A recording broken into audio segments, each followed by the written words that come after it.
ada dua ustadz ini. Biasanya penyakit hasad itu menimpa yang satu level. Biasanya kalau di rumah menantu dengan menantu. Kalau di pasar tukang emas dengan tukang emas. Tukang beras dengan tukang beras. Nah, biasanya hasad itu di situ medianya. Ustadz dengan ustadz. Ustadz juga manusia. Nah, dikisahkan ada dua ustadz. Ustadz yang pertama, ustadz yang mengamalkan ilmu yang soleh. Ustadz yang kedua, ustadz yang hasad. Dikisahkan ustadz yang alim, yang soleh ini dipanggil ke istana oleh sang raja untuk menasehati sang raja. Dipanggil, kemudian memberikan nasihat-nasihat kepada raja itu. Setelah itu lalu pulang. Tidak lama kemudian datanglah si alim, si ustadz yang hasad. Kemudian datang ke hadapan sang raja, dia menyampaikan, wahai tuan, wahai sang raja, ustadz yang memberikan nasihat itu, dia menyampaikan kalau tuan ini mulutnya bau. Kalau mulutnya apa? Bau. Coba besok panggil lagi supaya memberikan nasihat. Pasti akan menutup mulutnya. Akhirnya selesai. Besoknya diundang lagi si ustadz yang soleh itu. Si ustadz yang hasad dia cari strategi. Besoknya diundang, sebelum berangkat ke istana, si ustadz yang soleh itu disuruh mampir ke rumahnya, lalu dikasih hidangan. Hidangannya apa? Nasi sama pete dan jengkol. Nasi sama apa? Pete dan jengkol. Setelah makan banyak, kemudian dia pamit ingin memberikan nasihat kepada sang raja. Kemudian setelah berhadap-hadapan dengan sang raja melihat benar enggak bahwa si ustadz ini bilang bahwa mulutku adalah bau, aku akan dekati. Maka si raja itu mendekati si ustadz itu. Nah, si ustadz yang baru makan jengkol sama pete ini takut kecium baunya. Akhirnya menutup apa? Menutup mulutnya.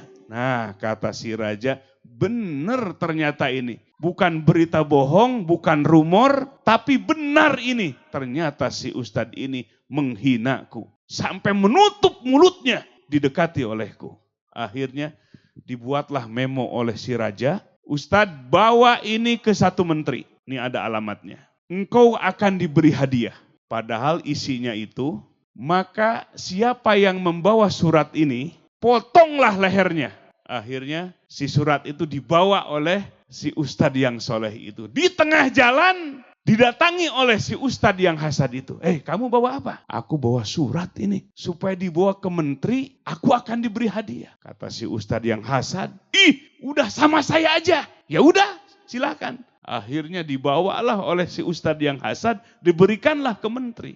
Si menteri baca, wah ini harus algojo ini yang keluar.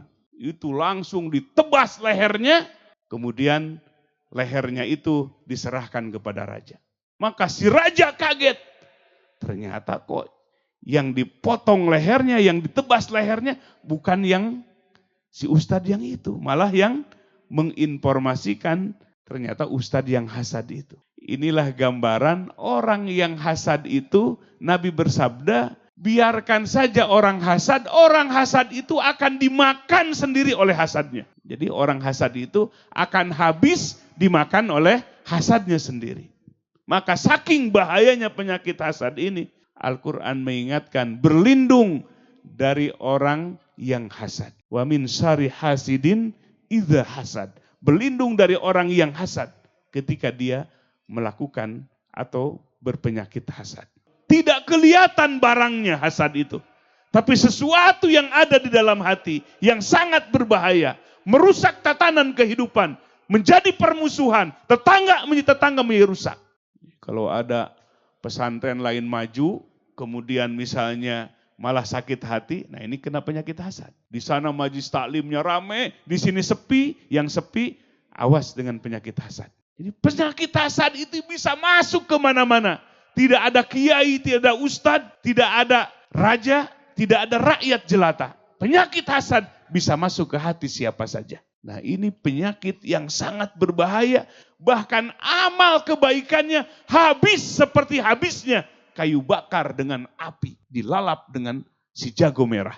Nah buanglah penyakit hasad itu jauh-jauh. Hati-hatilah dengan penyakit hasad dalam hati kita.